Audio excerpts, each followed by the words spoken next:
بسم اللہ الرحمن الرحیم۔ السلام علیکم ورحمۃ اللہ وبرکاتہ۔ نور اسلامک ٹیچر کے معزز ناظرین و سامعین، امید ہے آپ سب خیریت سے ہوں گے۔ آئیے سب سے پہلے دعا میں شرکت کر لیجیے۔ اللہ رب العزت ہم سب کی تمام تر ضروریات حاجات کو اپنے غیب کے خزانوں سے ہمیشہ پورا فرماتا رہے، اور میرا اللہ ہر ظالم کے ظلم، شریر کے شر، حاسد کے حسد سے ہم سب کی حفاظت فرمائے، اور ہر جادوگر کے جادو سے حفاظت فرمائے، آمین یا رب العالمین۔ ناظرین اکرام، یہ عمل جو میں آپ کو بتانے جا رہا ہوں، یہ بڑا ہی خاص اور بڑا ہی پاورفل، طاقتور عمل ہے۔ یہ آپ پورے سال میں کسی بھی وقت کر سکتے ہیں، لیکن اگر رمضان المبارک میں کریں گے، ظاہر ہے رمضان المبارک کی برکتیں زیادہ ہوتی ہیں، فیوز زیادہ ہوتے ہیں، تو اس کا اجر بھی بڑھ جاتا ہے، اس کی طاقت بھی بڑھ جاتی ہے۔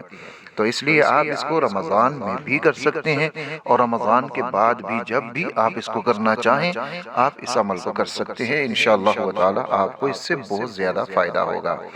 ناظرین اکرام، تہجد کے وقت رمضان میں، اس لیے میں کہہ رہا ہوں کہ رمضان میں یہ عمل آسان ہے کہ ہم سب سحری میں اٹھتے ہیں تو اس وقت پھر تہجد کو پڑھنا بھی آسان ہے۔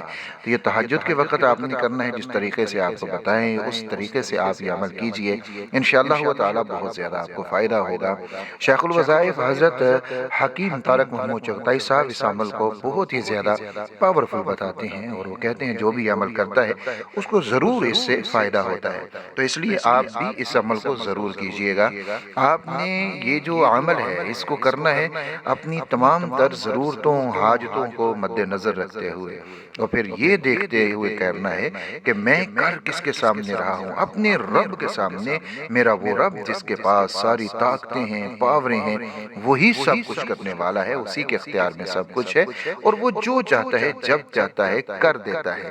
کوئی بھی نہ تو اس سے پوچھ سکتا ہے، اور کوئی بھی اس کے کام میں رکاوٹ نہیں ڈال سکتا، اس لیے کیونکہ وہی سب چیزوں کے اوپر قادر ہے، قدرت رکھتا ہے، جیسا کہ قرآن مجید میں اللہ رب العزت نے بارہا اس جملے کو ارشاد فرمایا، ان اللہ علی کل شیء قدیر، کہ وہی رب ہر چیز کے اوپر قادر ہے، ہر شے کے اوپر قادر ہے۔ زمین و آسمان کو وجود دینے والا وہی ہے، ہم انسانوں کو، تمام مخلوقات کو بنانے والا وہی ہے۔ تو جب اس کی طاقتیں بہت زیادہ ہیں، قدرتیں بہت زیادہ ہیں، تو پھر ہمیں اسی کو مد نظر رکھتے ہوئے اپنے اعمال کو بھی کرنا چاہیے۔ اگر ہم یقین کامل سے نہیں کریں گے تو پھر ہم جتنے مرضی وظائف کرتے رہیں، ہمیں وہ فائدہ ان سے حاصل ہو ہی نہیں سکتا۔ اس لیے اہتمام اور اللہ رب العزت کی ذات کے اوپر یقین یہ ضروری ہے۔ کوئی بھی وظیفہ آپ کرتے ہیں سب وظائف کے لیے۔ آپ نے تہجد میں اٹھنا ہے تو آپ نے نوافل ادا کرنے ہیں تہجد کے، آپ 2، 4، 6، 8 جتنے آپ چاہیں کر لیں، زیادہ کریں گے زیادہ آپ کو فائدہ ہو جائے گا۔ آپ نے وہ جو نوافل ہیں تہجد کے ادا کرنے ہیں، ساتھ میں آپ نے اپنی صلاۃ الحاجت کی نیت بھی کرنی ہے، استغفار کی، توبہ کی بھی کر لینی ہے۔ آپ نے استغفار، توبہ کی نیت ضرور ساتھ میں کرنی ہے، اپنے گناہوں سے سچی توبہ کی نیت کرنی ہے۔ توبہ یہ نہیں ہوتی کہ ہم یہاں توبہ کریں اور ساتھ میں ہمارے ذہن میں یہ چل رہا ہو کہ چلیے بعد میں پھر میں یہ گناہ کروں گا، یا یہ کام میں پھر بھی کر لوں گا۔ لیکن توبہ یہ ہوتی ہے کہ ہم جو گزشتہ ہمارے گناہ ہیں ان سے تو سچی توبہ کر لیں، اور آئندہ کے لیے ہمارا پختہ ارادہ ہو کہ آئندہ ہم یہ کام نہیں کریں گے۔ تو یہ اللہ رب العزت کے حضور توبہ کا طریقہ ہوتا ہے۔ ہم اس طرف نہیں آتے، ہم بس اپنے توبہ کرتے ہیں اور اوپر اوپر سے ہم بول رہے ہوتے ہیں۔ اس لیے توبہ سچی پکی کھری توبہ ہم نے کر لینی ہے۔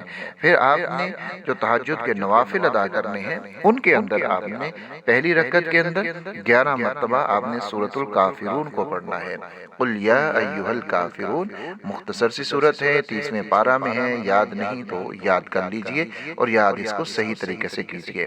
پہلی رکعت میں یعنی سورۃ الفاتحہ پڑھنے کے بعد آپ نے سورۃ الکافرون کا پڑھنا ہے، اور پھر دوسری رکعت کے اندر آپ نے سورۃ الفاتحہ پڑھنے کے بعد 11 مرتبہ سورۃ الاخلاص۔ پہلی رکعت میں 11 مرتبہ سورۃ الکافرون، اور دوسری رکعت میں آپ نے 11 مرتبہ سورۃ الاخلاص کو پڑھنا ہے۔ پھر آپ 2 رکعت نفل پڑھ لیں، آپ 4 پڑھ لیں، یعنی 2 کر کے 2 پڑھ لیں، 4 پڑھ لیں، 6 پڑھ لیں، 8 پڑھ لیں، اس طریقے سے پڑھیں۔ اور جب آپ نے یہ پڑھ لینے ہیں نوافل، تو پھر آپ نے وہیں پر بیٹھے ہوئے آپ نے اللہ رب العزت سے ان دونوں صورتوں کے وسیلہ سے دعا کرنی ہے کہ مولا کریم یہ جو 2 مبارک صورتیں ہیں ان کے وسیلہ سے میں تیرے حضور استغفار بھی کرتا ہوں، توبہ بھی کرتا ہوں، گناہوں سے معافی بھی مانگتا ہوں، اور میری یہ حاجتیں ہیں، یہ ضرورتیں ہیں، ایک ہے، ہزار ہیں، جتنی بھی ضرورتیں ہیں ان کی آپ نے اللہ رب العزت کے حضور ان ضرورتوں کو پیش کرنا ہے۔ ناظرین اکرام، اس کو آپ اپنا معمول بنائیں گے تو یقین مانیے دنیا کے کوئی بھی ایسے کام نہیں ہیں جو رک سکیں، کیونکہ ہم نے اللہ رب العزت سے لینا ہے۔ اور جب ہم اپنے رب کو راضی کریں گے تو پھر رب کو راضی کرنے کے بعد جب ہم اپنے رب سے مانگیں گے تو ہمارا رب ہمیں ضرور عطا فرمائے گا۔ وہی رب ہے جو آسمانوں سے بارشیں نازل کرتا ہے اور زمین سے ہمارے لیے مختلف رزق کو پیدا کر دیتا ہے۔ تو جب اس رب سے ہم پورے یقین کامل کے ساتھ مانگیں گے تو وہ رب کیسے نہیں عطا کرے گا؟ تو اس کو آپ اپنا معمول بنائیں، ہر دل کی مراد کو پیش کریں، تمام مسائل کو اللہ کے حضور پیش کریں، ان دونوں صورتوں کے وسیلہ سے انشاءاللہ تعالی اللہ فضل فرمائیں گے اور آپ کی تمام حاجتیں بھی پوری ہوں گی، مسائل بھی حل ہو جائیں گے۔ ویڈیو کو شیئر بھی کیجئے گا تاکہ دوسرے لوگ بھی استفادہ کر سکیں۔ اپنے پیاروں کا بہت سارا خیال رکھیے گا۔ اللہ حافظ ناصر۔